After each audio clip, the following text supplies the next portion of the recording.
Siempre es útil mirar a los personajes de la ciencia ficción para que nos ilustren un poco cómo funciona esto en la vida. En el universo de Batman está el Guasón.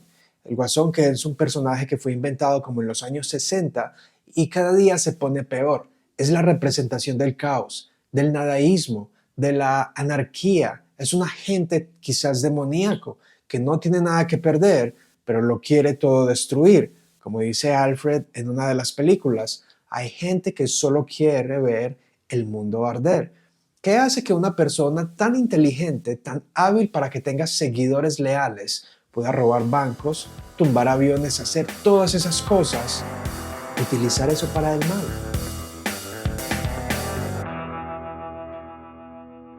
¿Te has preguntado por qué personas tan brillantes e inteligentes utilizan su inteligencia, su habilidad y sus talentos para cometer el crimen, para hacer cosas ilegales? En el día de hoy estaremos hablando acerca del libro Dotados Inteligentes, la mezcla extraordinaria entre la bendición y el potencial. Este libro trata de un estudio realizado de más de 10 años por la autora Mary Lou Stresniewski. Nombre muy complicado de pronunciar y no importa, no tienes que pronunciarlo, pondré aquí en la descripción más detalles acerca de ello, pero lo importante, lo interesante hoy es que esta señora entrevista a docenas de personas desde los 17 años hasta los 90 años y los entrevista identificando características y tendencias de gente inteligente, incluido el lado oscuro de la inteligencia, es decir, entrevistar a personas muy brillantes, talentosas, inteligentes, pero que hoy cumplen una condena en prisión.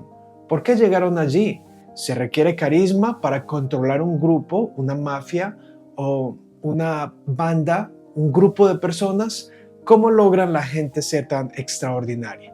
Según estadísticas, del 2 al 5% de la población mundial poseen características de gente altamente inteligentes o, dicho de otra manera, altamente sensibles. Estamos hablando de millones de personas. Algunas de ellas no saben que son inteligentes, otras lo identifican con el tiempo. Así que bienvenido a este nuevo episodio de Cosmovisión, en donde hablamos de libros, cultura popular desde una cosmovisión cristiana.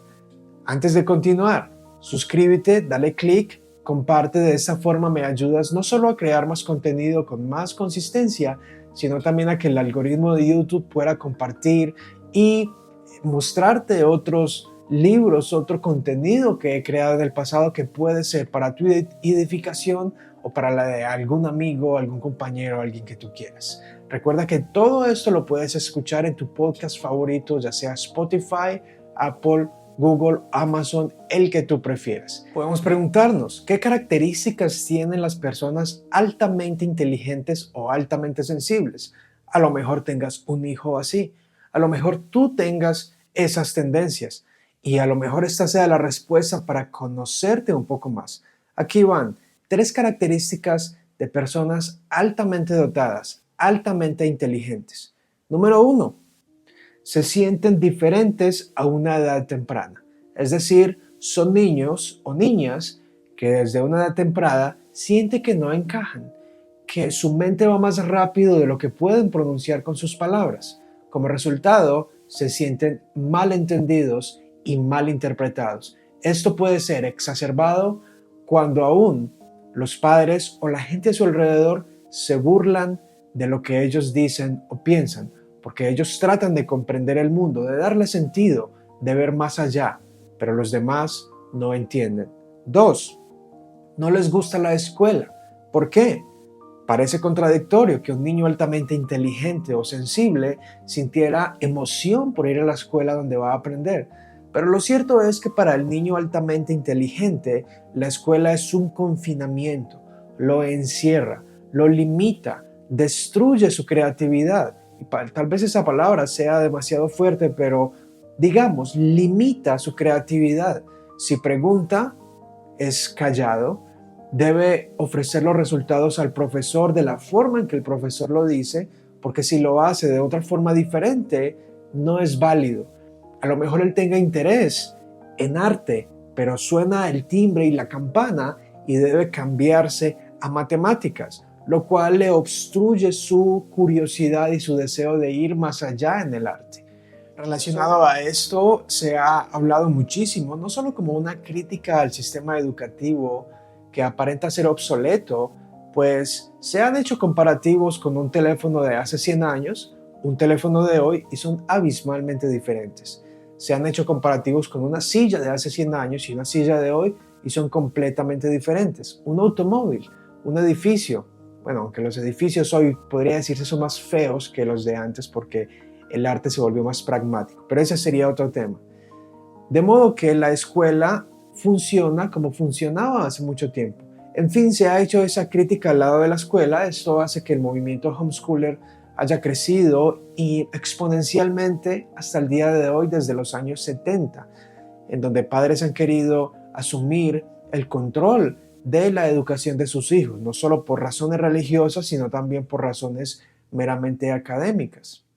John Taylor Gatto, un autor y docente en la ciudad de Nueva York, que también ostentó un premio al mejor docente en los años 90, bastante citado en los círculos educativos no tradicionales, dice lo siguiente: estas son las 7 lecciones que él aprende que a lo mejor tienen mucho que ver de por qué jóvenes y niños altamente intelectuales, dotados o sensibles no encuentran su lugar.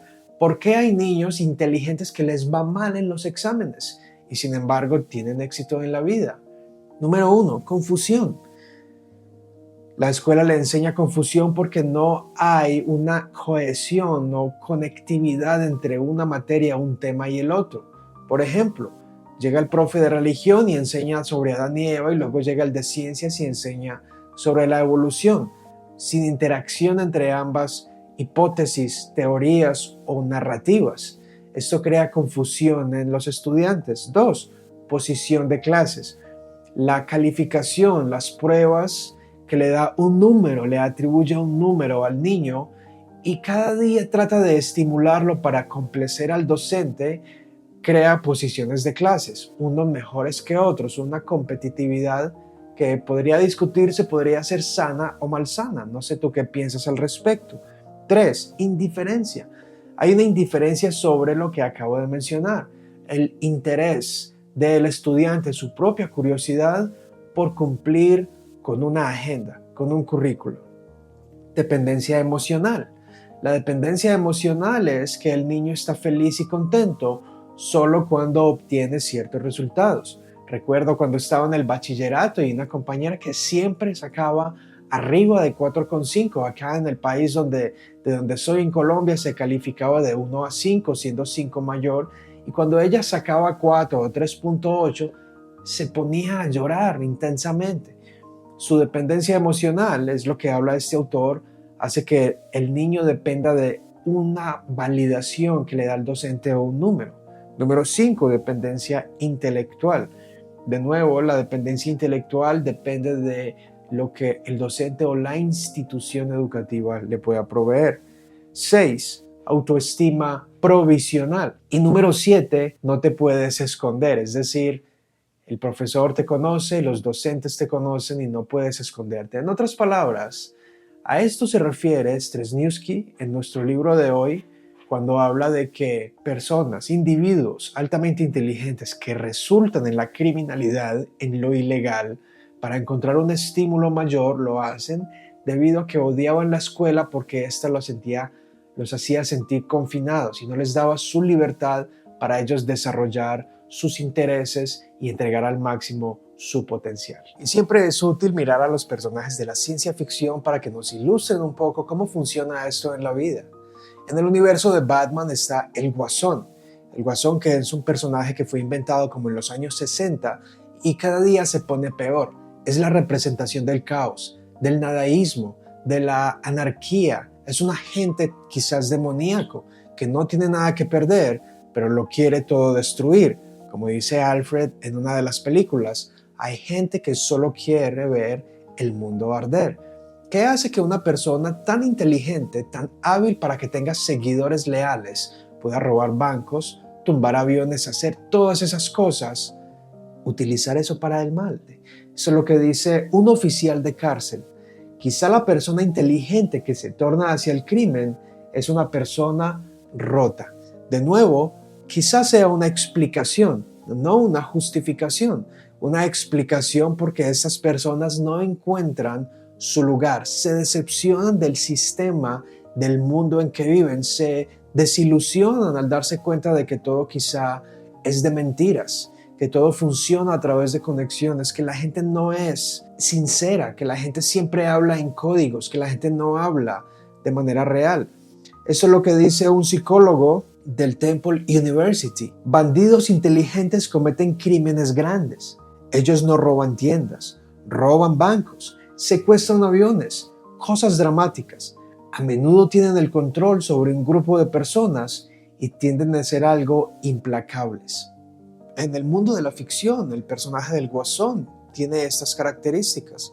Hacen cosas dramáticas, con estilo. Si quieres aprender más acerca del Guasón, visita mi lista de reproducción de Batman y la psicología. Ahora, en la vida real hay muchos personajes de esa categoría, de esas características en el mundo, que ha llevado a personajes como Fidel Castro, Hitler, Pol Pot, entre otros dictadores similares, a ser tan carismáticos, tan inteligentes, para hacer tanta maldad, volverse tan ricos. ¿Cómo es posible que no pudieron utilizar todo esto para el bien dentro de la sociedad? ¿Será que la sociedad los corrompe? Pero si la sociedad los corrompió, ¿acaso ellos no hacen parte de la sociedad y al fin y al cabo ellos terminan corrompiendo la sociedad?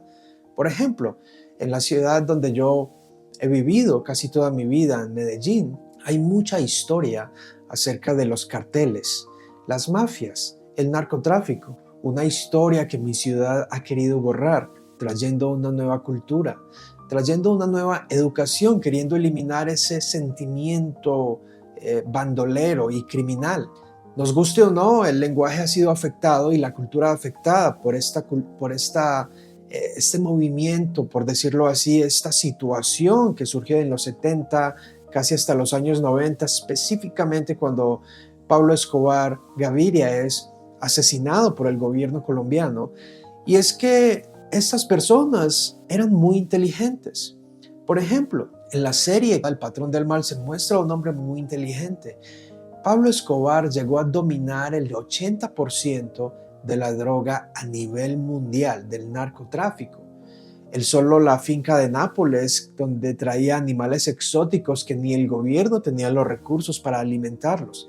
Poseer helicópteros, automóviles, incluso automóviles y dinamita para explotarlos, armamento, la mejor ropa, los mejores lujos, fincas, granjas, de todo tipo, dólares apilados, miles, millones de dólares. En aquel entonces, una de las personas más ricas del planeta Tierra tenía que ser muy inteligente. Y para estas personas es aparente, según Streniewski, altamente inteligentes, el sistema no funcionó para ellos. La escuela no funcionó, siempre perdían o les iban mal y el mundo les mostró que solo la vía de la ilegalidad les producía un estímulo, necesitaban un estímulo superior. Estas personas no funcionaban en un horario de oficina de 8 a 6 de la tarde. Estas personas no estaban satisfechas en una escuela de 7 de la mañana a 2 de la tarde. Se sentían confinados. La emoción de lo dramático, del dominio, de tener hombres leales, les generaba dopamina. Altamente inteligentes, altamente sensibles. Estas son algunas de las características que nuestra autora nos dice que estas personas tienen. Ven lo que otros no ven.